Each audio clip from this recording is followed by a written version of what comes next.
Hello, and welcome to the Edifice of Trust podcast.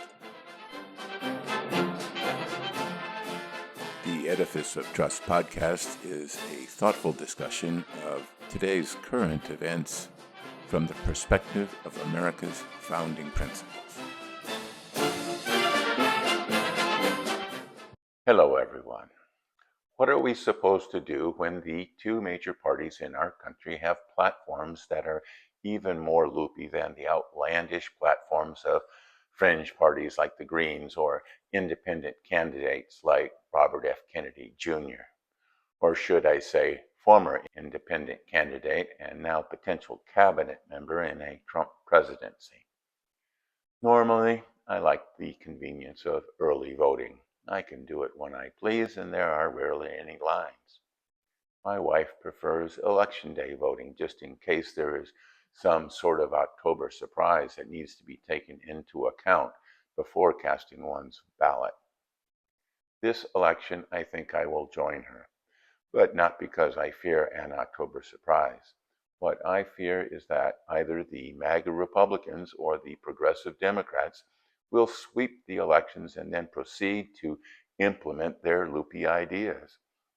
Early voting will begin soon, but you should consider trading convenience for a good defensive strategy. The policy proposals of both former President Trump and Vice President Harris are horrendous and would destroy America if implemented.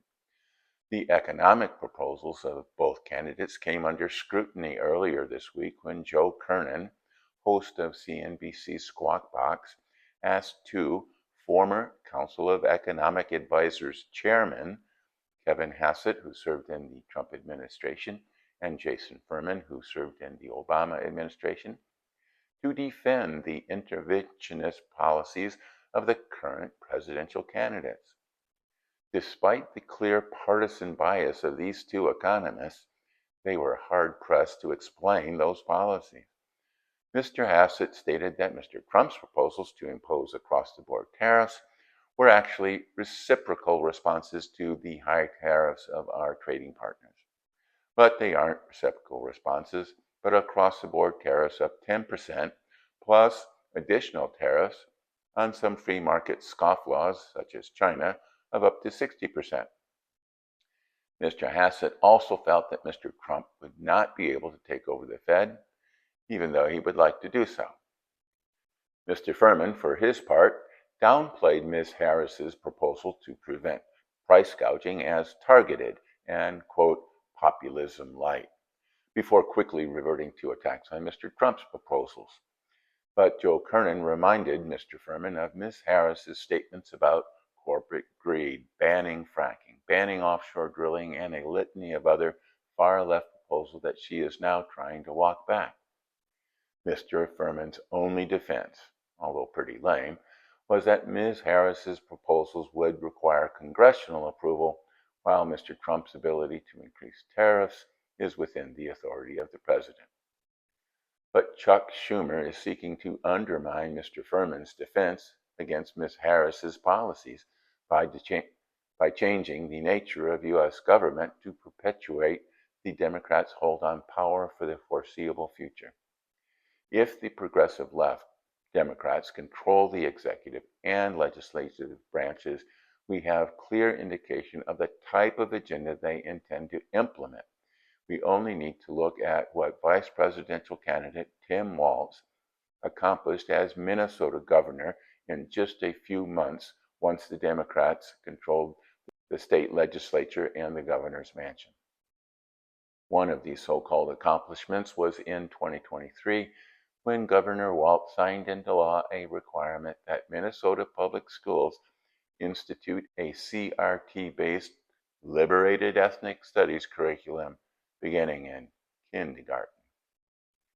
Senate Majority Leader Chuck Schumer has a long list of reforms that he wants to make. His first step will be to eliminate the filibuster. The Democrats have long chafed about how the filibuster prevents them from enacting their agenda, which would be possible even if the Senate was split 50-50 because the vice president has the deciding vote.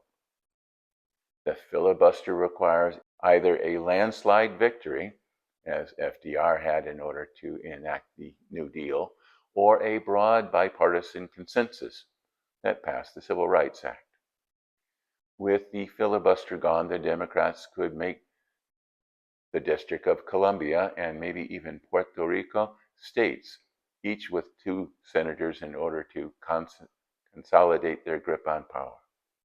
The Democrats could then pack the Supreme Court with partisan judges. Finally, the progressive agenda would be free from constitutional restraints. Hallelujah. America would now be able to go down the same path as benighted Venezuela, the same reforms that are now being proposed by Mexico's lame duck president as his legacy. The problem we face is that it is not enough to block Donald Trump's MAGA Republicans from sweeping to power if they can control both the executive and legislative branches. We also need to block Kamala Harris's progressive Democrats from doing the same thing. And the only way we can do that is through divided government. Maybe that will give us some time for saner leaders to emerge. But we won't know until just before the election which candidate is leading the presidential race and which party is leading in the legislative races. Right now, Ms. Harris is benefiting from the sugar high of the Democratic National Convention, but it seems likely that polls will change when debates begin and people learn about her policy proposal. It is critical that Chuck Schumer's Democrats don't win the Senate because many of the changes he is proposing cannot be countered by the other branches of government. That means that we will likely need, swallow hard, to vote for a Democratic House. Recent elections have been extremely tight. Most people reject both the MAGA and progressive agendas as too extreme. I plan to vote for divided government, so I will wait until the last minute. My voting strategy may not have much impact down here in Texas, but those of you in battleground states could have a decisive impact on the future of our country. Think strategically, and then hold your nose in the voting booth. Thanks for watching.